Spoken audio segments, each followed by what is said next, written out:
right, good evening, everyone, and welcome to Free. I'm Ryan. I'm the lead pastor and executive director here. So glad y'all are with us tonight, and I think we got them all online. Is that right, tech team? Facebook and YouTube? Yes?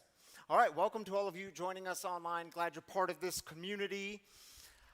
Just to give you the reminder, we are a community for addicts, loved ones of addicts, and spiritual refugees, and what we do here is break the silence of addiction while creating space for healing, recovery, and spiritual connection, which means there is always one thing we don't do in this community, and y'all can shout it out on the count of three.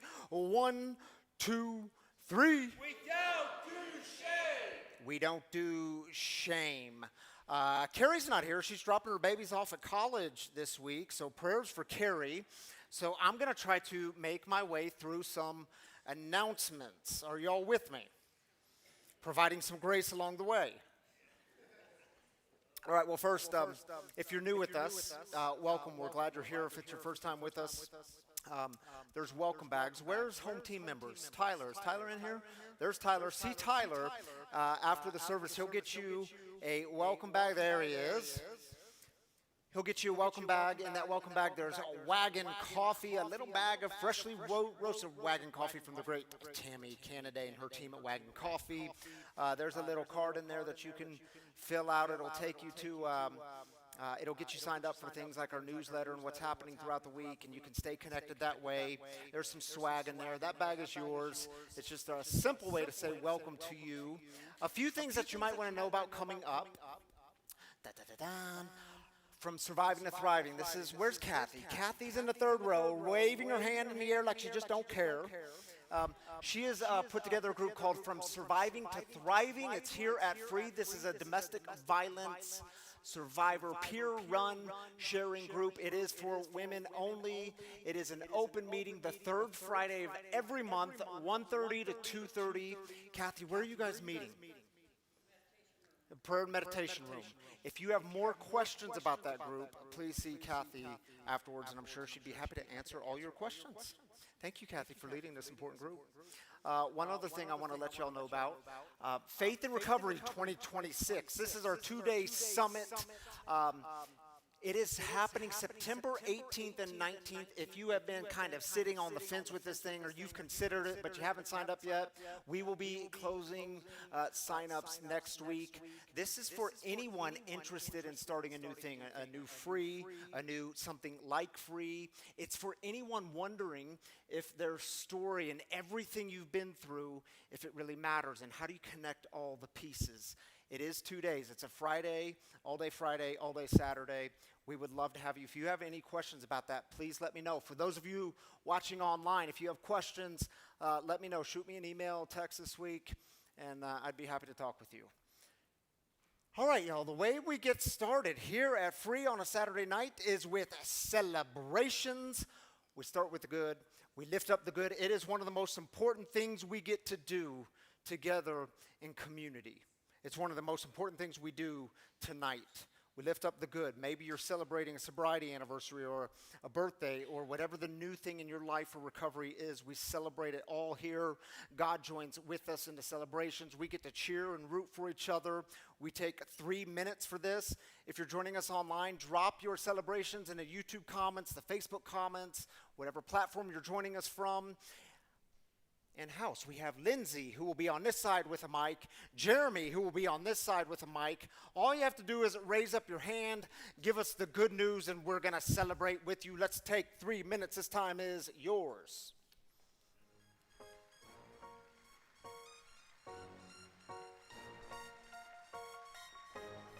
I'm Kai, and I'm celebrating 1,254 days free of fentanyl. All right, Kai. You'll hear more from Kai later this evening. I'm Jamie. First of all, thank you, Ryan, for all your presents.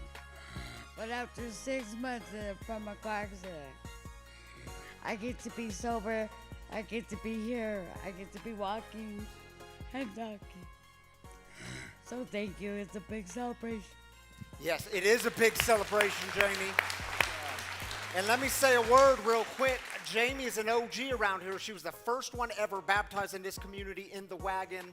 And if you didn't catch it, she was in a horrific car accident, fighting for her life. And today she's walking and here, and we are celebrating with you, Jamie. So glad you're here.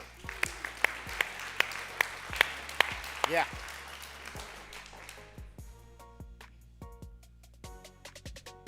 My name is Ray, and Monday I celebrated 9 years of sobriety. Way to go, Ray. Congratulations, buddy.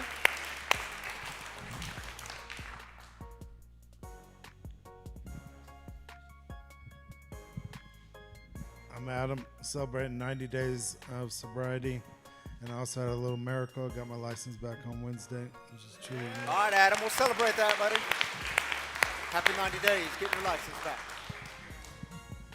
Hi, I'm Lauren. I'm an alcoholic, and I'm celebrating 15 days today. Welcome back, Lauren. Glad you're here tonight. Very cool.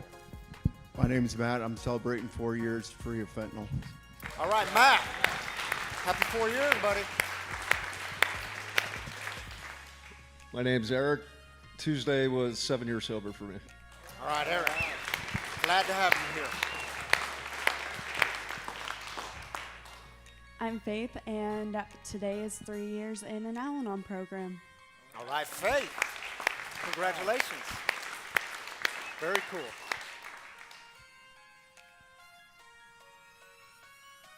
I love that we can celebrate that here, that we're a community of addicts and the loved ones. Very important. Well, I'm Jeremy, and actually I have 900 days sober. 900 days, Jeremy? 900 days. Come on now. I'm Mariah, and I have 4 months. 4 months. Where are you? All the way in the back. All right. Congratulations. Happy 4 months.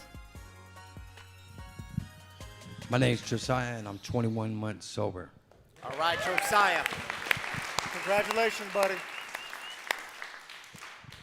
Thank you, Jeremy and Lindsay, for being the best mic pastors we've ever had in this community on a Saturday night. All right.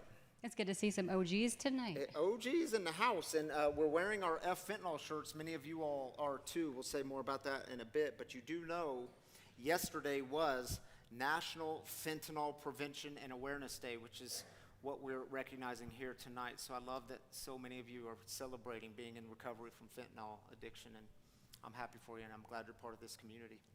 Shall we keep celebrating? We should. With the online people. You want to take the first one? Hi, Melissa. My 39th birthday is Monday, and it will be my first sober birthday since I was 21. Wow, wish me luck. That's yeah, awesome. There you go, Melissa. Keep on going. Happy birthday.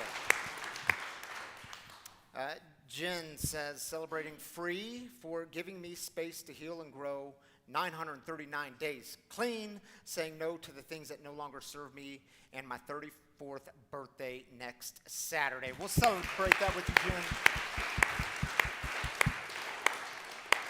Hi, Pam. She says, viewing and celebrating for my daughter, Kaylin, 5 years sober, and my son-in-law, Josh, 4 years sober. Josh and Kaylin, way to go. Thank you for being here with us, Pam, and sharing that with us. Kyler, is that how you'd say that? I think so, yeah. I think Kyler. We're going to go with Kyler. Kyler is 30 days today. Way to go, Kyler. Glad you're joining us. Happy 30 days.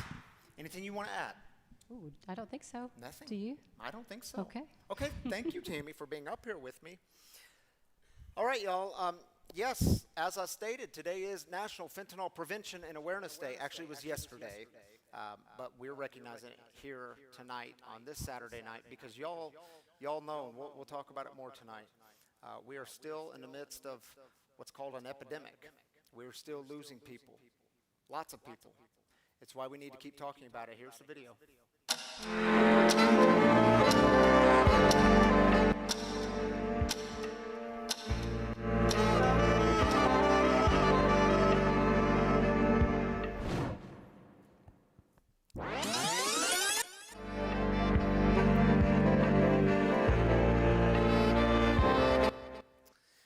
Yeah, we thought we had time. Do you know it was for those of you that were here, it was 3 years ago this month that we launched this campaign here at Free called F Fentanyl, and we had these t-shirts made and hats, and that was 3 years ago this month. And I want to give you just, because I know it can get a bit fuzzy, a brief history of this drug called fentanyl, at least here in the U.S. It was 2013 when law enforcement started recognizing a rise in fentanyl here in the U.S. And then by 2015, fentanyl exploded nationally. The DEA and the CDC, they started giving nationwide alerts. And then in 2018, fentanyl became a major national crisis. In 2020, do y'all remember this year, 2020? Yeah, we started hearing about this crisis. We started hearing about it as an epidemic. We were losing people at an alarming rate. Now, you also might remember something else happened in 2020. Do y'all remember the pandemic called COVID-19? It hit. Lots of people went into isolation. We found ourselves in a real mess. But I want to remind you that COVID didn't start the fentanyl epidemic. This pandemic arrived on top of an epidemic that was already accelerating for the past roughly 7 years. And now here we are today, more than a decade into this battle against fentanyl addiction and overdose. And let me provide just a bit more perspective. Do you know my last heroin overdose funeral was in 2018, the same year that we started Free. It was my friend Nick. He was 20 years old. We were walking through the steps together, journeying together. He was a good dude. Since then, I haven't done any heroin overdose funerals, but I've done lots of fentanyl overdose funerals, and even more this year. And I want to give you some bad news and good news, if we can call it good news.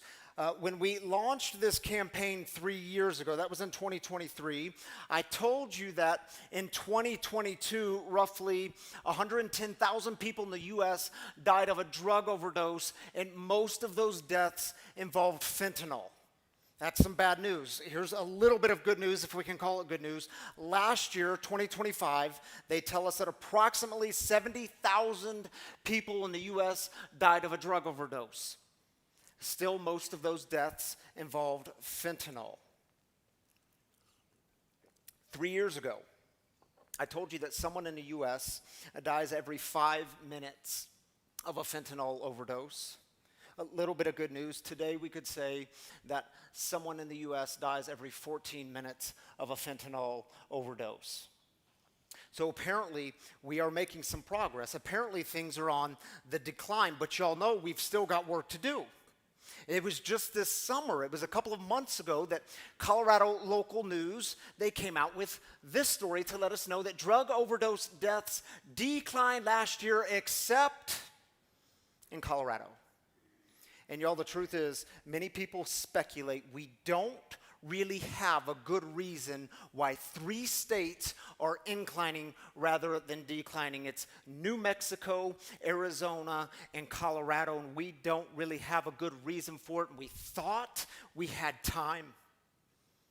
We always think we have time for one more conversation, time for one more treatment center, time for one more time in recovery for it to stick this time. And then fentanyl has come along and it gives us this very painful reality that sometimes we don't get more time.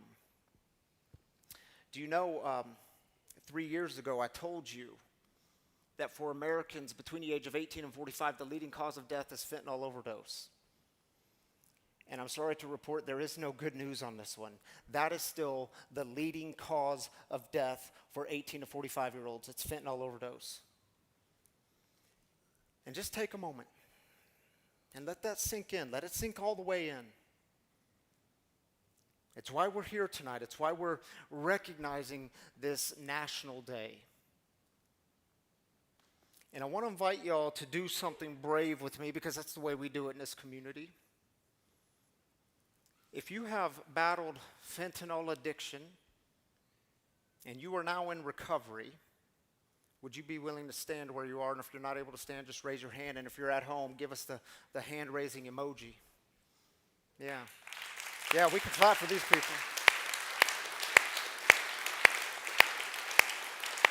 We see you. Yeah, thank you all. And let's keep it going for a minute. If you're willing to stand, if you're not able to stand, just raise your hand. If you have loved someone, or you love someone who has battled or is currently battling fentanyl addiction, would you be willing to stand where you are? Yeah. Yeah, y'all take a moment, look around. Yeah, we see you. We're with you. Thank you. You can be seated. And I want to invite one more group of people to stand if you're willing. If you are currently battling fentanyl addiction, and we don't do this to shame, we don't do it to simply point you out, we do it to remind you that you're not alone, that you have community around you. If you are currently battling fentanyl addiction, would you be willing to stand or raise your hand? Well, apparently we're making some progress.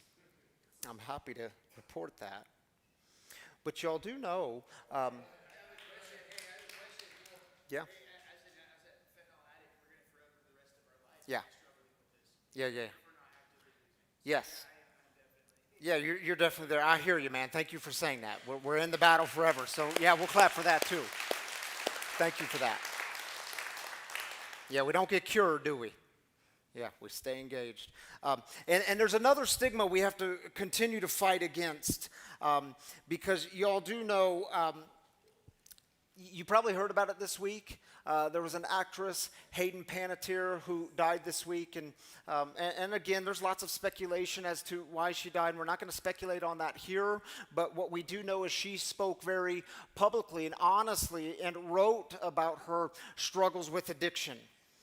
And what was so interesting to me, that happened on Sunday, and on Monday, Newsweek released this article with this title, Hayden Panettiere Didn't Look Like America's Idea of an Addict. And it's interesting, isn't it? Because you look at her, beautiful young lady, only 36 years old, honest about her struggles. And did she think she had more time? But the title of the article, it highlights the problem, doesn't it? That America's convinced they know what an addict looks like. Do you know, I remember it like it was yesterday, that Tuesday morning in June, when John and Carrie Allison called me, letting me know that their daughter, Tawny, they found their daughter upstairs in the bedroom, and she died of a fentanyl overdose. And this is the photo that Tawny sent me for her baptism. She texted me this photo. Tawny was part of this community, baptized in this community. Tawny was a beautiful young lady, only 34 years old, and she too was honest about her struggles, seeking help on a regular basis. And I can tell you, Tawny, she comes from a good family. You say, Ryan, how do you know that? Because I know John and Carrie very well. They're part of this community, dear friends. Tawny comes from a good neighborhood. You say, Ryan, how do you know that? Well, because I live in that neighborhood. And Tawny, she didn't fit the mold of America's addict, whatever that means. And I'm reminded of Hannah. Yeah. Hannah, another beautiful young lady, and she was only 25 years old when she died of a fentanyl overdose. She was part of this community. She too was honest about her struggles, honest about her addiction. She too comes from good family. Ryan, how do you know that? Because I know the family, members here in this community, dear friends. Do you know what I remember about doing Hannah's funeral? I stood next to her casket, and she's lying in her casket, and she was still wearing her free bracelet, the one that says, breaking the silence of addiction. And Hannah doesn't fit America's mold of what an addict looks like, whatever that means. And then there's Kyle. Yeah, we did Kyle's funeral here just last year. Kyle was kind, adventurous. He was a talented athlete. He too was honest about his struggles. In fact, he had several months clean and sober before he died of a fentanyl overdose at the age of 33. And I assure you, Kyle comes from a good family. Ryan, how do you know that? Because they are members here of this community. They attend here. They are dear friends. And did Kyle fit America's mold of what an addict should look like? And see, I point that out to y'all to say, we know a truth here in this community, don't we? Something that I believe maybe the outside world, they get a bit confused on, that what's an addict look like? Well, we know that addiction doesn't discriminate. It takes people of all kinds, and it always seeks to take life. It takes the best ones, the ones who leave us too soon, and God weeps with us. I believe that. Do you know, as a person of faith, one of my core beliefs is that God is always inviting us into the fullest kind of life. Like what Jesus called abundant life. God is always inviting us into that. It's the kind of life that addiction always promises us but never delivers on. And do you know, in John's gospel, keep in mind there's 4 gospels in the New Testament, Matthew, Mark, Luke, and John. In John's gospel, Jesus is gathered with a crowd, and he begins talking about sheep and what it means to be a good shepherd. And he reminds the people, he tells them, the thief enters only to steal, kill, and destroy. And I came so that they could have life indeed, so they could have life to the fullest. And we read that today, these words from the first century. We hear those words, and we say, yeah, but I don't get it. Because there's still 70,000 people dying, and still 1 in every 14 minutes dying of a fentanyl overdose. And God, you said you came to give life, and where is that life? And God, where are you? And the truth is, we know some thieves, don't we? We know some thieves in this community. Addiction is a great thief. It always comes in to steal, kill, and destroy. And we've seen this new thief, relatively new thief called fentanyl, come in and steal and kill and destroy. And remember, addiction, it always presents itself as a god. But addiction is like the worst kind of God, because it's always begging the one who's addicted to just come and bow down. And it has a way to get the one who's addicted to come and ask for more, more, more. And we've seen this happen time and time again. It has a way of keeping you coming back, but this God is the worst kind of God. It always robs you of everything that matters in life. Relationships, joy, connection, peace, wholeness, a future, health. It always seeks to take life. And this God is so greedy, because this God doesn't just stop with the addict. This God goes after the loved ones, the family members, the friends, causing immeasurable pain, heartache, sorrow, unimaginable suffering. And we've seen this God take far too many people from us way too soon. And I came so that they could have life and that they could have it to the fullest. Do you know, every single week here,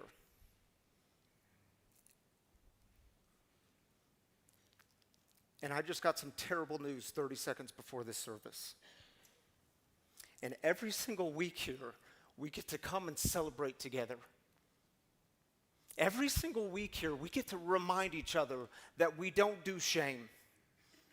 And do you know why we say it together? Do you know why we say it together every single week? We say it together because shame never works.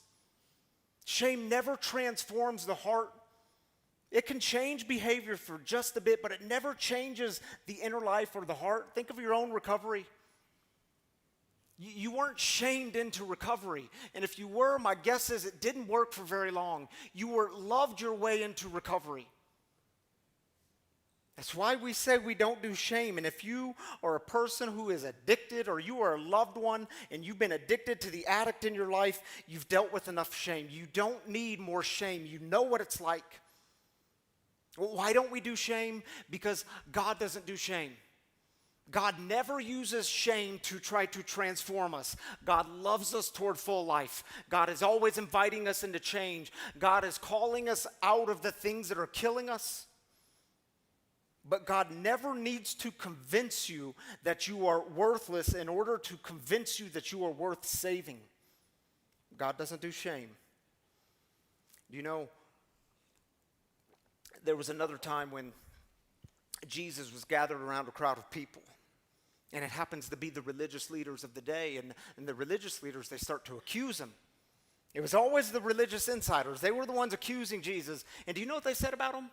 They said, look at this man. He calls himself a rabbi, and yet he welcomes in sinners. He doesn't just welcome in sinners. Do you know what he does? This is what they said. He even eats with them. And you say, well, wait a minute, Ryan, why is that such a big deal if he eats with them? Because in the first century Greco-Roman world, when you sat at a table with this person or these people, when you sat down to break bread together, it was you saying to them, you're accepted. You belong. You are always worthy of love and belonging, and you're accepted. So when Jesus sat down with tax collectors and prostitutes and those on the margins and addicts and loved ones of addicts and spiritual refugees, when Jesus sat with those people, it was Jesus saying to them, you're accepted. You are always worthy of love and belonging. And then to these religious leaders, he goes into this parable. He launches into this parable. And remember, parables are just short stories. They always point to who God is. And he looks at them and he says, suppose one of you had 100 sheep. And then one of them gets lost. Wouldn't you drop everything and go find that lost sheep? Wouldn't you give up everything to go and search? He says, doesn't he leave the 99 in the open country and go after the lost sheep until he finds it?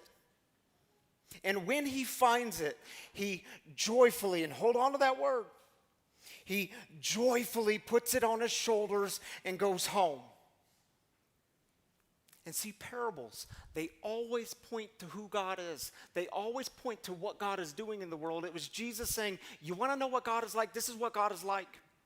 And there will always be the person who says, well, wait a minute, what about the 99 other sheep? Come on, Ryan, all sheep matter. But one was suffering. One was lost. I got an email on Friday, and it was just one sentence after our newsletter went out. Someone emails me back and says, yeah, but fentanyl helps a lot of people. Okay, maybe it's true. But guess what? That's not the audience. Those people are, I assume, doing just fine. What about the ones who are dying? What about the ones who are suffering? That's the audience. What about the one? And by the way, who among us hasn't been the one? Lost. Wandering. We know what it's like. And notice that word joyfully. Not resentfully. God doesn't go to that lost sheep and resentfully or reluctantly pick up the sheep, the lost one, and put it on his shoulders. Joyfully. And carries that sheep home. Do you all know when it comes to drug and alcohol related funerals that I do, I'll often get the question from family members or friends, and they'll ask me questions about where's this person standing with God? They'll say to me things like, well, you know, Ryan, my loved one, the one who's just passed, they made some really poor choices in active addiction, and of course they did. That's what we do in active addiction. They made some poor choices. We make poor choices. And Ryan, does God need to punish them in some way? Does God need to, like, when they take their final breaths on this earth and they transition on, does God need to give them some sort of punishment and let them know and maybe even do a little shame? Well, those are good questions. And my response is always, really, is that who God is? I mean, is that how God works in the world? Is that the God you have come to know? Didn't the addiction, the shame, the isolation, the darkness, didn't all of that do a good enough job in the punishing? God never punishes the lost sheep. God goes in search of the lost sheep. And what happens? picks up the lost sheep and carries that lost sheep home on the shoulders. And I am absolutely convinced, I have no doubt that when any addict has died of a drug overdose, when they pass, when they take their final breaths, God is carrying them across the threshold. God is carrying that lost sheep across the threshold, probably even whispering along the way, we're home. We're home. We're home.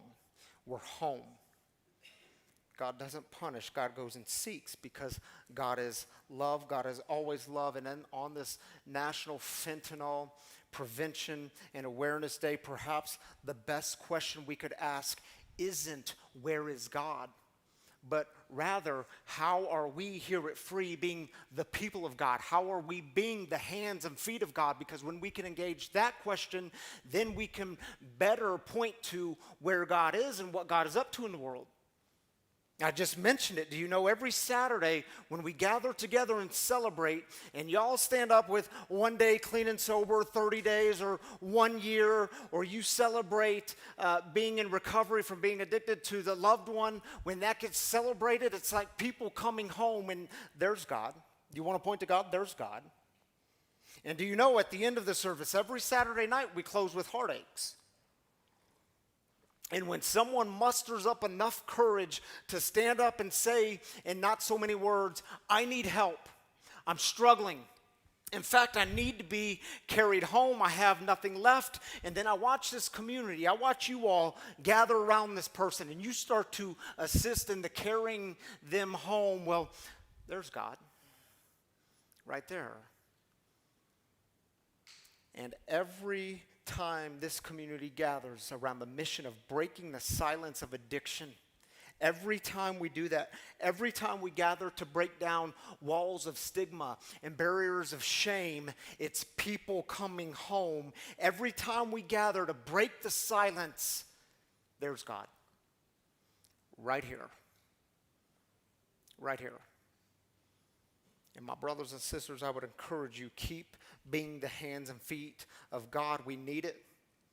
We need it. You want to walk the spiritual path? You want to be like the good shepherd? Well, keep looking for the broken, the beaten, and the lost, and then involve yourself in the work of carrying them home. And I'll close with this. For the 70,000 people who died last year of a drug overdose, for the one who dies every 14 minutes of a fentanyl overdose, we must remember they are always, every single one of them is someone's son or daughter. We have to remember every single one of them is still a child of God, loved by God and created in God's image. Every single one of them. And we thought we had time. And maybe we do. Maybe we have time. Because the truth is, if you're struggling right now, well, you have tonight. If you're struggling, you have tonight.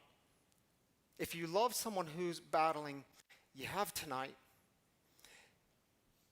If you need to pick up the phone and call someone and say the words out loud to them, I love you, you have now, you have tonight.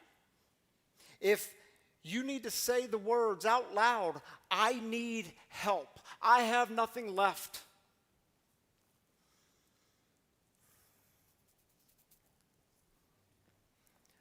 Y'all, I'm telling you, sometimes you don't have time.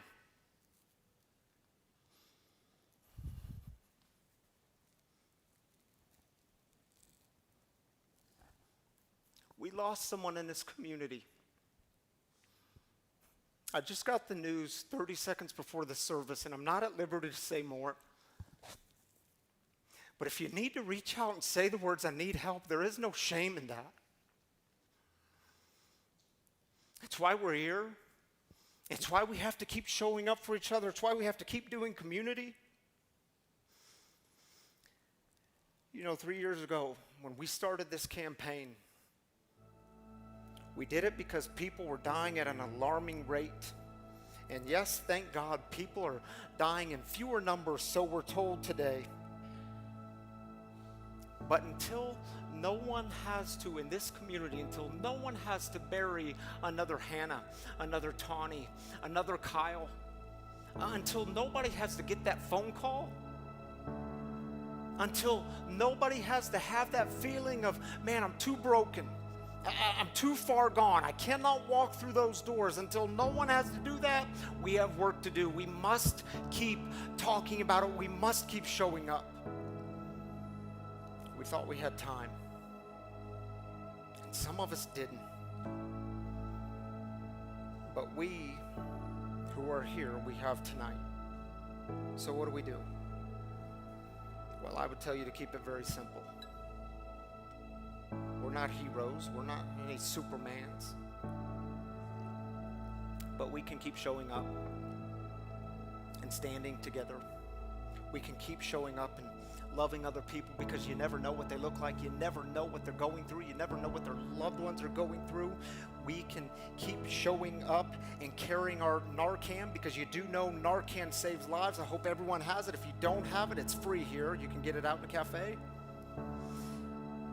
Tonight we are going to keep breaking the silence of addiction, and when somebody is too tired to make it home on their own, this community, we are going to carry them together in community, because that's what the Good Shepherd does. And I also want to remind you, we will continue to keep a light on in this community. And the truth is, y'all are the light, and you must shine that light so that others can be reminded there is hope. There is hope of recovery. There is hope of healing. There is hope. And we thought we had time.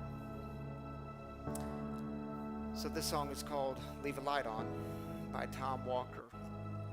And during this song, if you would like, we have all these lighters and candles up here. If you need to come up and light a candle to remember someone that we've lost due to an overdose, I would invite you to do that. If you need to come up and light a candle for someone who's struggling and say a prayer for them, I invite you to do that. If you need to light a candle for any other reason, I invite you to do that. Or you just sit in some reflection. This time is yours.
one of our greatest forms of resistance in a world that can sometimes feel dark is to celebrate together and lift up the good, which is what we're going to do with our guest storyteller, because I'm so glad she's here tonight. I'm so glad Cai is a part of this community. We have a guest storyteller join us in the living room every single Saturday night.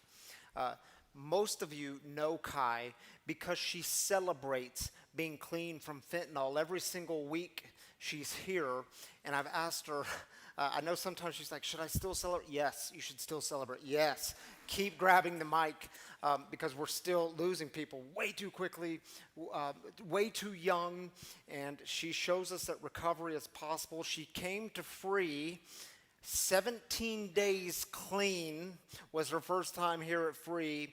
Today she is over 3 years clean of fentanyl. Help me welcome Cai up to the living room.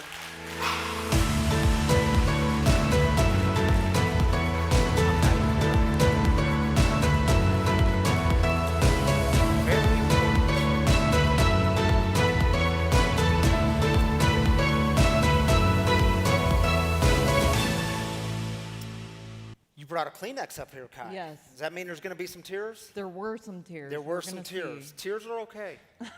Tears, I think it was Anne Lamott who said they water the ground beneath our feet so that new flowers can grow. Yes. All right, Cai, so tell us, you got over, how many days is it now? You said it. 1,254. 1,254 days clean from fentanyl.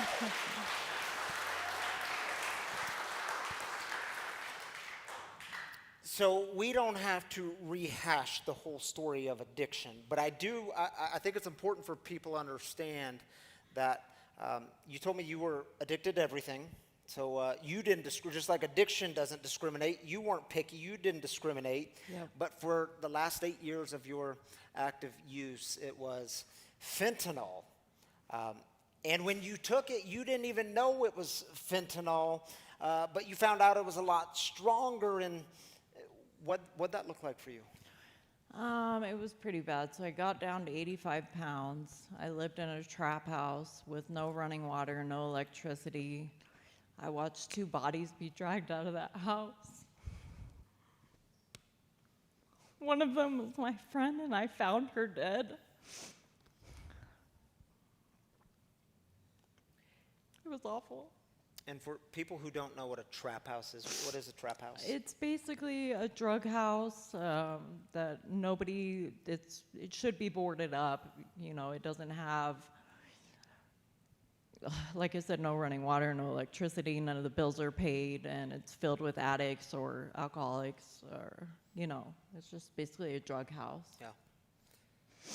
And you watched a friend die. Yes. And you went on using. You were still in It active made it addiction. worse. Yeah, it made it worse. Did you fight some survivor's guilt? Yes. I still deal with it every day. Yeah. Which, for people who don't understand that, what does that look like? Just constantly thinking like, is there more I could have done? Or like, I wish they were here with me. I wish they had made it out also. Yeah. How different their lives would be if they were around. Because when you're using, you can still see the good person in the addict. Yeah. You know, in any of your friends, you can see the good person in them wanting to come out, but they're just stuck so deep in their addiction that they don't. So when people would say to you, I'm assuming you had many people in your life say to you, while living in, how long were you in a trap house? I had an apartment for 2 years, and then I was in the trap house for 4 years. That's a long time. Yeah. When people would say to you, Cai, why can't you just stop? Well, you see what's happening. Why can't you stop? What was and what is your response to that? That's a hard one to answer. I was afraid of the withdrawals. Yeah. The fear, don't get me wrong, the withdrawals were awful. What are the withdrawals like from fentanyl? Body aches, throwing up, diarrhea, just for weeks on end, weeks and weeks. There was, for the first week, I was kicking constantly, almost had a seizure. You just want to die. Yeah. Like if I ever wanted to die, it was then. for sure. But the fear of the withdrawals was actually worse than they were. Yeah. As awful as they were, I thought that they would have been something that I couldn't have gotten through, that there's no way I could have gotten through it. Yep. So your words to me were, God did for me what I couldn't do for myself. Yep. And what was that moment? Well, I was arrested when I was at my lowest, and I was coming down pretty hard. I had just been in that trap house for so long, just doing the same thing, watching people die, and just the same thing over and over again, every day. And I kept asking myself, like, why can't I just stop? And you feel like you physically can't. Yeah. You can't. There's no words to even describe it. Like when you asked me that, I didn't even know what to say because you just can't. And at that moment, I was arrested, and I had enough time. I was in jail for 25 days, so it was enough time for the drugs to come out of my body so I could have just enough clarity to say, you know what, I think I want to keep this up. I think there's a better life at the end of all this. I think I can do it. Yeah. How long did you spend in jail? 25 days. 25 days. So Yep. you got out and went to treatment, right? Yep. And at that time, you were clean for 6 months, right? Yep. What happened after the 6 months? After the 6 months, Because there wasn't any withdrawals at that time, right? You must have been feeling good. And I was on, I can't even remember the name of it right now, but it's a shot that they give you for cravings. Yeah, Vivitrol. Someone in this community Yep. knew that. Thank you. Yeah, I was on Vivitrol, and I was, it was helping with the cravings a lot, and I got my life together. I started a new career. I was doing really well, got a new car, was in sober living, and just something about that trap house was calling to me. And so I went back Because over it was so good there. Yeah, it was awful. It was absolutely awful. But something in me just had to, I guess, experience that one more time. So I went back there and I relapsed for 4 hours. And then I was just sitting around that house and I was looking around and there was people passed out everywhere. There was trash everywhere, and I was just like, can I cuss? Can you what? Can I cuss? Yeah, the mic's yours, Kai. You can do whatever you want. I was like, what the fuck am I doing here? Yeah, that's exactly like, the right seriously, word for it. what am I doing here? Yep. So then I just grabbed all my stuff. I went back to sober living, and I just walked right up to the peer coach, and I was like, I messed up. And she was like, what happened? I was like, I relapsed. And she was like, on what? And I was like, meth, alcohol, and fentanyl. And she was like, all right, let's go. Go pack your bag. You're going to rehab. And I was like, all right. So I packed up all my stuff, went to rehab. Okay, so hold on. What was that like for you, though? Like, what were you feeling when you had to go to that Panic. recovery coach? And Panic. It was just like, it took me a little while to realize, like, you're going to lose everything that you've been working for. Yeah. This is not the life that you want. But it took me going back there to learn that for some reason. Yeah. It just didn't click until I messed up again, and then I was about to lose everything, and I was like, no, I'm not going to lose everything that I've worked for. I've worked so hard to rebuild my life. I'm not going to lose it. And was that did that start, that was on March 17th? Yep. 2023? Yep. Yeah. And what do you have back in your life now? Because you live this incredible life, Kai, that you said you never dreamed of having the life you get today. What's that life look like? Well, I have a career. I'm in the skilled trades. I'm a sheet metal worker, so. Yeah, we got other sheet metal workers here. I have my own place. All the materialistic things that you could think of, but I have my family back in my life. We're very close, and they're not worrying about a coroner to call anymore, so. Yeah. I'm You sure have the most beautiful things in life. Yeah. And what you might not know about Kai is, by your own admission, you're this shy, introverted person. Yes. Came here 17 days clean, and it's very important for you to celebrate. I want them to hear from you. I'm glad that you celebrate. Why do you do it, though? For one, it pushes me out of my comfort zone. Yeah. there's just, the stigma is just so serious with any addiction, but I do find it to be even worse for fentanyl. Like, you know, alcohol is more socially accepted, so sometimes when people ask me, I tell them, when they're like, oh, what did you used to do? I say alcohol, because I want to give them something easier to accept. Yeah. And also, there's still a part of me that's ashamed. Yeah. So it's the stigma, and also some part of me that's still ashamed of, you know, no matter how far I come, I still want to hide. Is it because you look back and say, how did it get so bad? Yes. How did I go from this to Yes. the F word? Yes. I mean,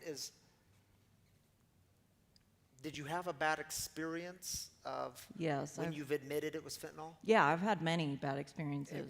Like what? Like what's it Like look like? they're like, oh, even in recovery communities, which I was so surprised by. They're like, oh, you know, what's your poison? And I'm like, fentanyl. And they're like, oh, seriously?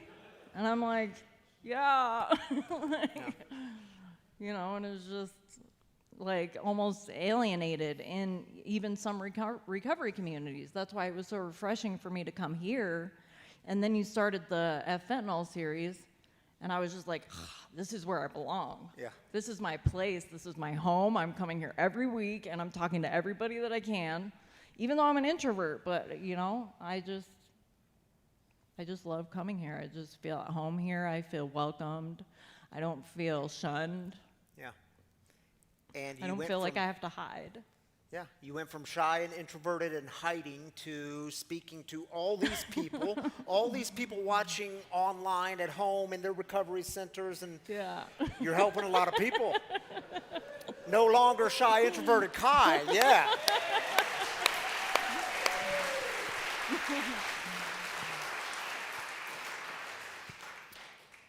So Kai, what would you say to the person out there who might still be struggling, or the ones watching at home, or the mom or dad or brother or sister in here, or watching at home, and they're watching their babies, their loved ones struggle? What's your greatest prayer for them? What would you say to them? Well, I do have to say one thing on that. I do think that if the stigma is so bad for somebody who's recovering, I can't imagine how bad it is for somebody who's still struggling. Yeah. So that's another one of the reasons why I celebrate all the time, and why I get up here even though I don't want to, because I think it's so important that we try to break down those walls and show people that it's okay. You know, whatever you're going through, you can get through it. You're stronger than you think. Yeah. And there's always one place that doesn't do shame. What place is that? Here. Free Recovery Community. Ladies and gentlemen, Cai Morris. Let's hear it for him.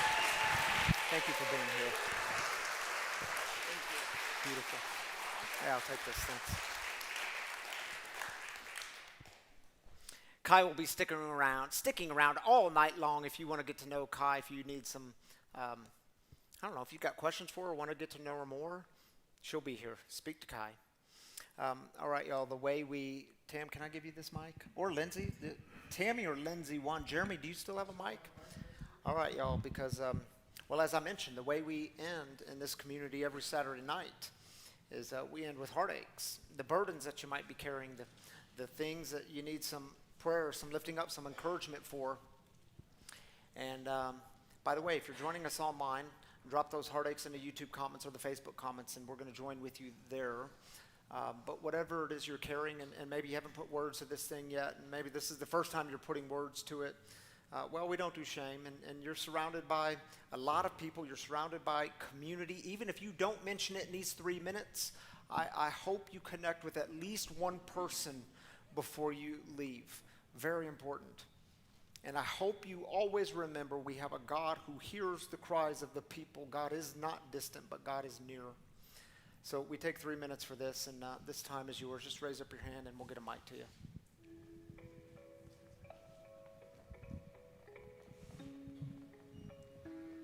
My name's Michelle. I'm an alcoholic.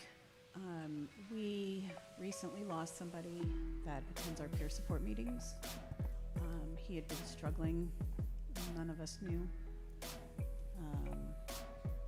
His name was Dan. I just want everybody to know his name. And his wife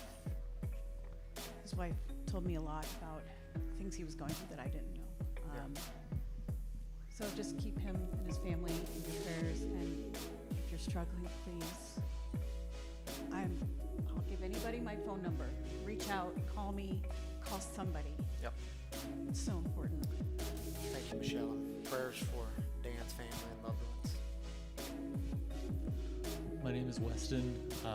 My grandpa, who's 89, progressively his health is going down a little bit, but he took a fall this week, and we're just going to be looking at like full-time care and just prayers for Gerald. Thank you. All right. Prayers for Gerald, Weston. Thank you for sharing that with us.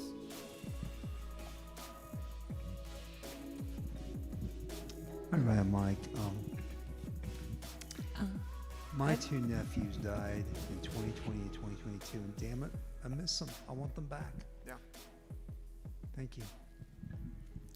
Continue prayers for you, Mike. I've lost, like every girl that in my early 20s is gone from overdoses, and I've just lost a lot of friends and family from overdose. And just recently this year, I lost Dale Witham and Zachary Roberts and Nick Huffman. So if we could just pray for all of them and keep them in mind, I would appreciate that. So thank you. I'm glad you're here and lifting them all up. I'm Adam. A friend of mine, 7-year-old daughter, just got diagnosed with leukemia. And just prayers for Nora is her name. All right. Lifting up Nora tonight. Thank you, Adam. My name's Connie. I'm Hannah's mom.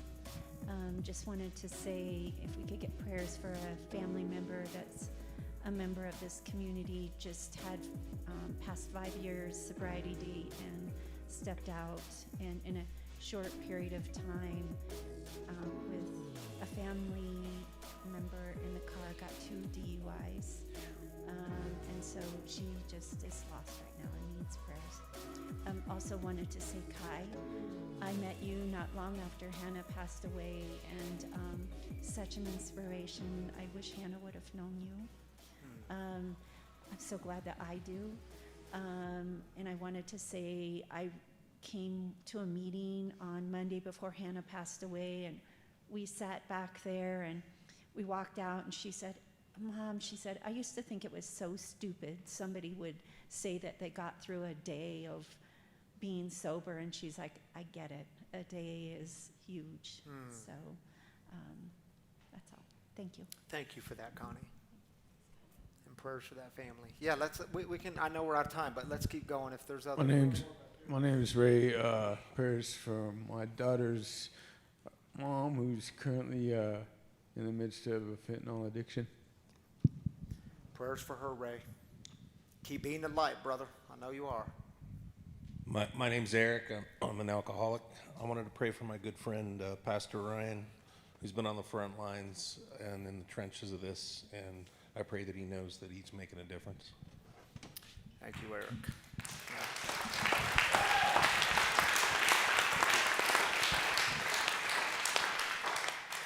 I'm Jennifer, and I'm an alcoholic, and want to say quickly, really thank you, Ryan. This was one of the most beautiful sermons, experiences I've ever been in, and that the idea of shame, I've been through a lot of it in my life, and it kills people, and that hearing the stories of the fentanyl addiction was really beautiful and helpful. And I also wanted to say, most of my family lives in Colombia, and my whole family was there when there were these major earthquakes. We prayed for them last week. Tammy yeah, mentioned it. thank you. And there's like 20,000 people were killed or something, and not in Bogota, but it's affected so many people. And you know, my ex-husband said, you know, we lost our daughter, but we're not alone.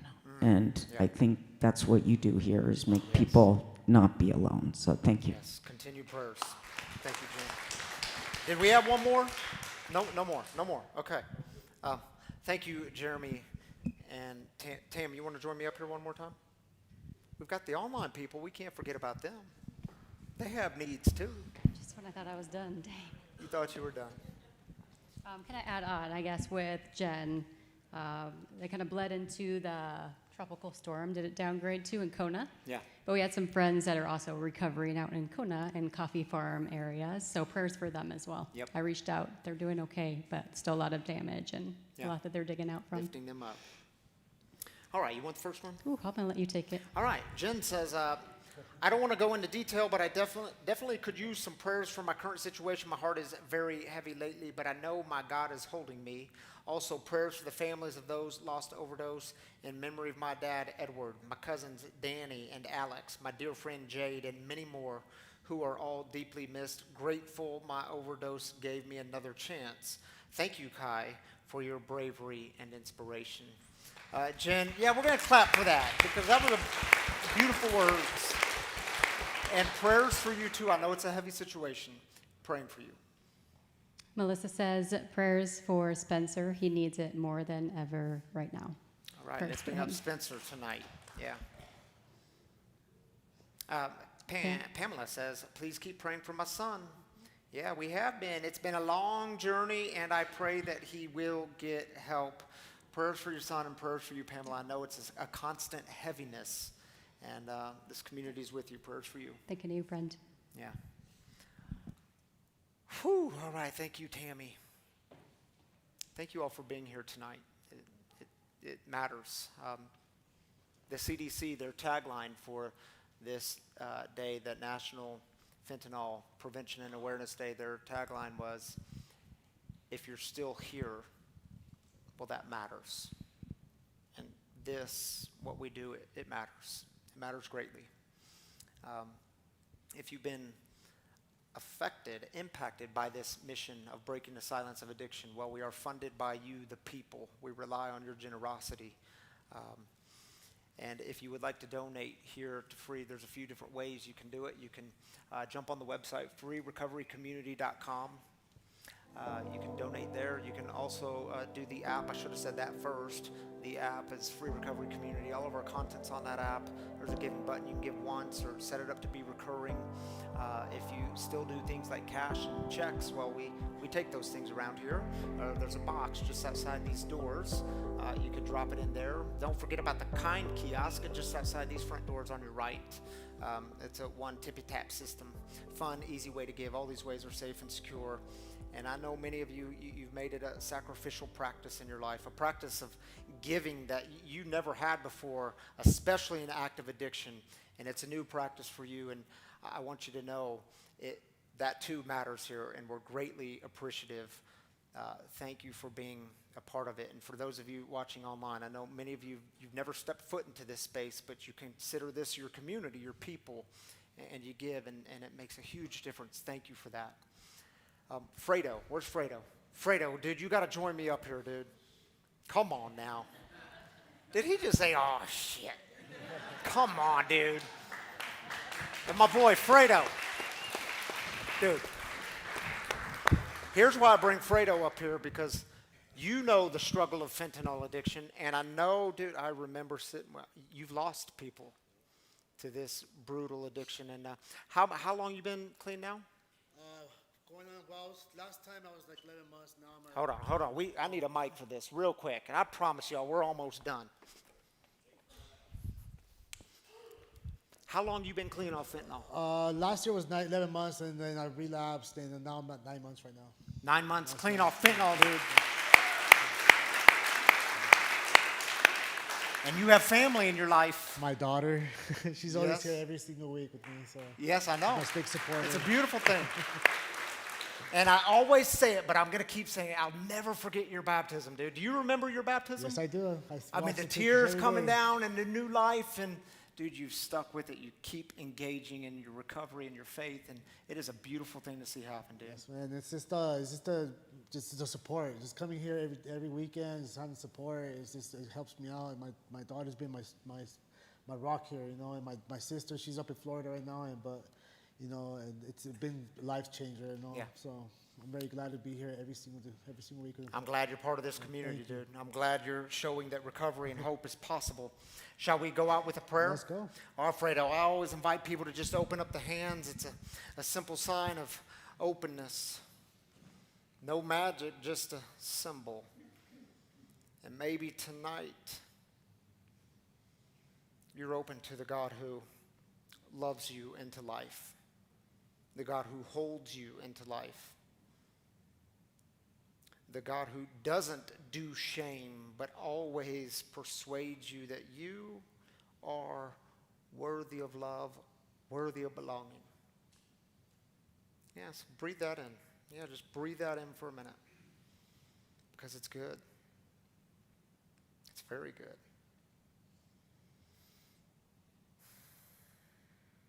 And we do remember all those we've lost.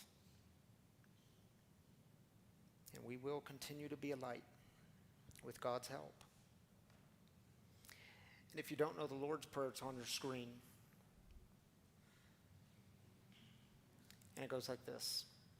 Our Father, who art in heaven, hallowed be thy name. Thy kingdom come, thy will be done, on earth as it is in heaven. Give us this day our daily bread, and forgive us our trespasses, as we forgive those who trespass against us. And lead us not into temptation, but deliver us from evil. For thine is the kingdom, and the power, and the glory forever. Amen. Grace and peace to you all. See you next time. Thank you, Fuego.